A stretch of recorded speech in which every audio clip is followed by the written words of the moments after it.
Alors, l'effet miroir.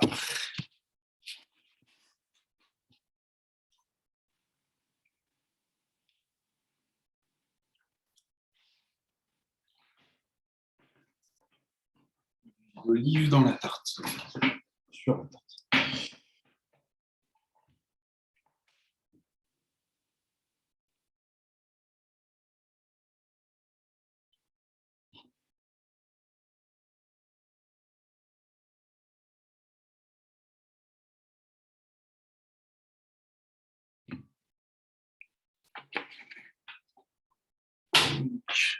Il est quelle heure?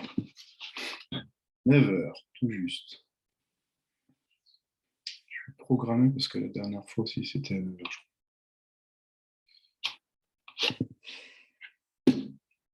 Donc, de tomates. Voilà.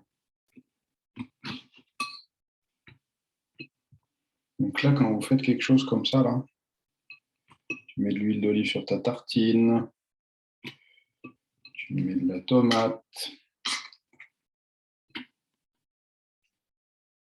Est-ce que vous pensez à autre chose?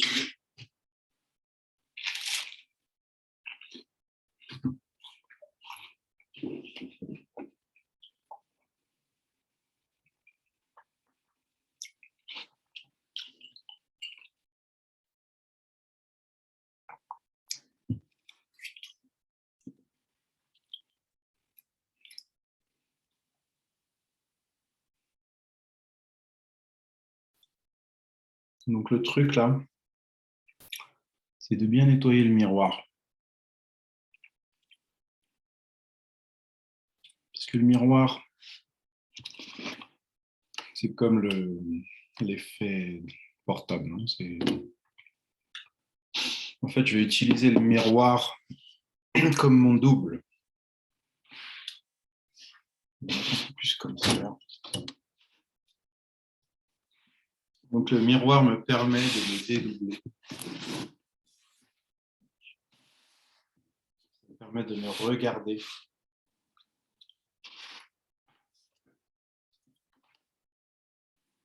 Ça permet de me mettre à la place de lui, du miroir. Je me mets dans le... Ma conscience se met là, elle s'imagine qu'il y a des... Ouais, ma conscience, non, mon observateur, on va dire. Donc, mon observateur, il est là, dans le miroir. Je me mets, moi, dans le miroir, comme si j'étais l'observateur, je m'imagine.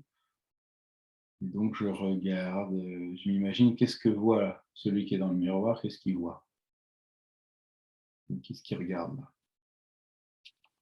Salut. Donc là, il regarde. Il me regarde. En train de manger.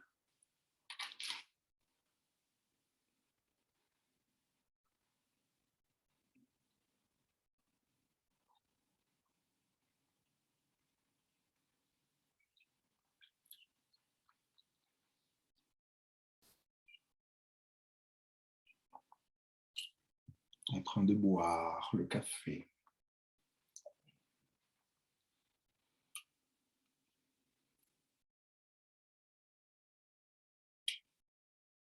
Alors là, mon mental, il est arrivé.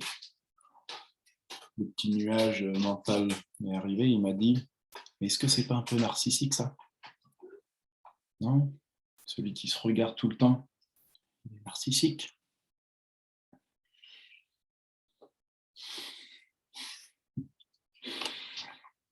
Le mental, c'est le mental, donc c'est l'idée de penser qu'on est narcissique qui devient là, on sort du dédoublement, on sort de l'observateur, et là, le mental arrive, il me fait perdre conscience et me dit, t'es narcissique, derrière t'es narcissique, tu te regardes. Donc on voit comment le mental, il est pervers. Le mental, il est là pour te parasiter. Il te déconnecte du réel. C'est-à-dire, là, j'étais en train de m'observer, tout allait bien, et tout d'un coup, le mental dit, t'es un narcissique. T'es pas narcissique, toi? À te regarder dans le miroir tout le temps? Alors ça, celui qui regarde de dehors, si quelqu'un me voit de dehors, il va dire toi, tu as un problème, non? Tu es narcissique, non? Ah ouais, de vue de dehors, vue du mental, vue des idées, c'est quelque ce qu'on pense de ça, c'est quelque chose de ça paraît narcissique. D'ailleurs, on a inventé le narcissisme. Donc ça, c'est un autre sujet, quand on pourra en parler, mais dans d'autres types de vidéos. Mais en tout cas, ouais, l'idée de enfin, d'ailleurs, c'est pas une idée. Il faut justement sortir du monde des idées et de retourner au réel. D'accord? L'éternel retour au réel. Je sais plus qui disait ça, mais Lénine, un truc comme ça. Non ou Nietzsche, je sais pas. Mais là, c'est pas important parce que ça, c'est du mental. Il y a un autre truc aussi marrant.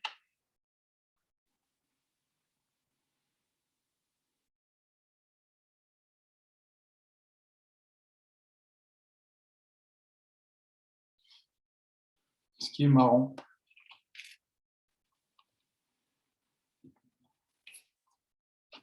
c'est,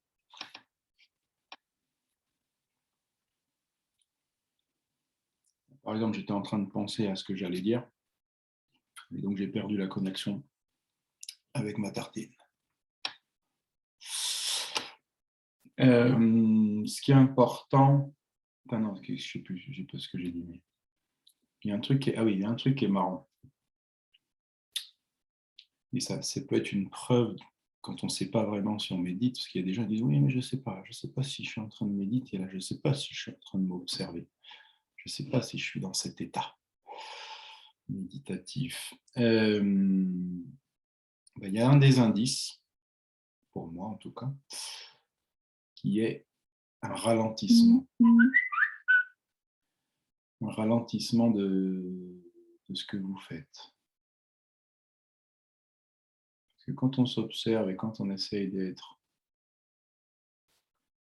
quand on essaye de s'auto-observer, en fait, comme ça devient intéressant, on rentre obligé de faire un an, on commence à regarder chaque détail, chaque mouvement. Et donc le reste du corps, le reste se calme, une espèce de calme intérieur. Parce que quand on observe, en fait, quand on observe quelque chose d'extérieur, un paysage, tout ça, on se déconnecte de nos problèmes intérieurs. Parce que le mental, lui, à la différence de l'observateur, le mental, il est en train de faire quelque chose, il agit. Le mental, c'est quelque chose qui, le cerveau, il n'arrête pas, quoi. C'est des connexions électriques. Donc ça, c'est un mouvement intérieur. Alors que l'observateur, il projette sur l'extérieur quelque chose, et donc il déconnecte son intérieur, et donc son intérieur se tranquillise, se calme. Et en plus de ça, il y a un truc, ça, il faudrait que j'en fasse un lien avec l'astrologie. Il y a deux planètes, Mercure et Jupiter. Et les deux sont les deux planètes de notre attention, je les appelle. On pourrait rajouter Neptune, hein, mais on va commencer avec Jupiter et Mercure. Et en fait, il y a deux manières d'être. Il y a des espèces de deux exercices qui, l'un annule l'autre. Donc, c'est justement Mercure, c'est tout ce qui est connexion mentale, fonctionnement mental, le cerveau qui réfléchit, qui pense. Et Jupiter, c'est l'observateur.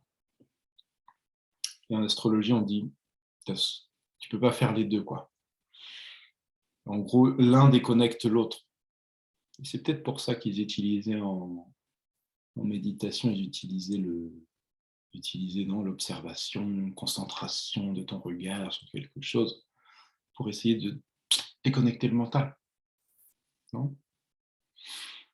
Le truc, c'est que les gens, quand on leur dit observe, ils n'arrivent pas à observer parce que le mental est trop pervers, il continue à prendre le dessus et donc parce que ça se voit pas, non? Ça se voit pas que là je suis en train de penser, ça se voit pas que là je fais des petites connexions.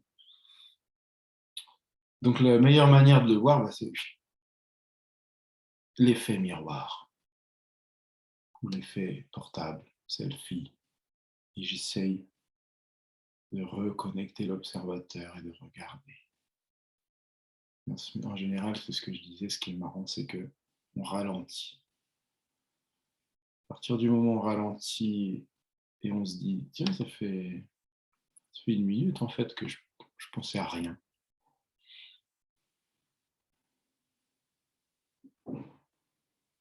Et ben, c'est à ce moment-là qu'on se dit, je suis dans l'observateur. Et là, je vais rajouter un truc. Il y aura 2 types, enfin je l'ai déjà dit plusieurs fois, mais bon.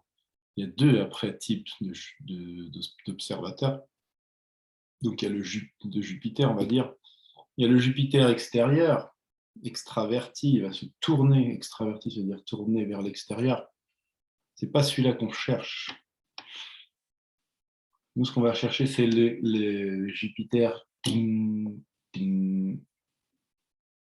se regardent. Donc, le Jupiter introverti. L'observateur du moi. C'est à ce moment-là qu'on peut arriver à se dire « Ah, ping, là, tu es en train de penser là. Là, je t'ai vu là. Tu as recommencé à penser là. Hein. Tu regardes là. Oui. »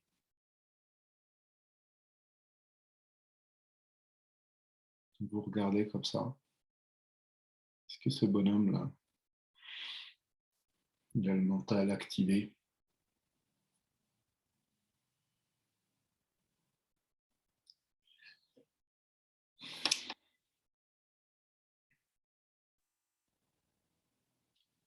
Quand c'est le mental, ça veut dire que déjà, on n'a pas d'émotion. Enfin, je dirais que les gens qui arrivent à observer ce mental, c'est que déjà, ils ont réglé pas mal de niveaux, on va dire. C'est-à-dire qu'ils ne vont pas être dans des douleurs physiques, et après, ils ne vont pas être non plus dans des sentiments, sensations émotionnelles. Par exemple, je suis triste, je ne sais pas quoi faire, je suis seul. Quand vous êtes dans cet état, on va dire que ce sera un niveau inférieur de conscience ou un niveau inférieur de conscience qui fait que ça va être beaucoup plus dur d'arriver à observer parce que les émotions ont un effet beaucoup plus puissant que le mental. Il est encore plus fort. Déjà que le mental est pas mal, mais alors l'émotion, il le bat. Quoi. Et alors, je dirais encore plus, bam, le corps. Le corps, il... Dès que vous avez une douleur physique, là, ça ne sert à rien. Tu t'observes et... Donc en astrologie, d'ailleurs, il y a ces 3 niveaux. Non, le soleil, on va dire, c'est le niveau mental, le niveau de conscience. La lune, c'est le niveau émotionnel de conscience. Et Saturne, c'est le niveau physique de conscience. Donc voilà.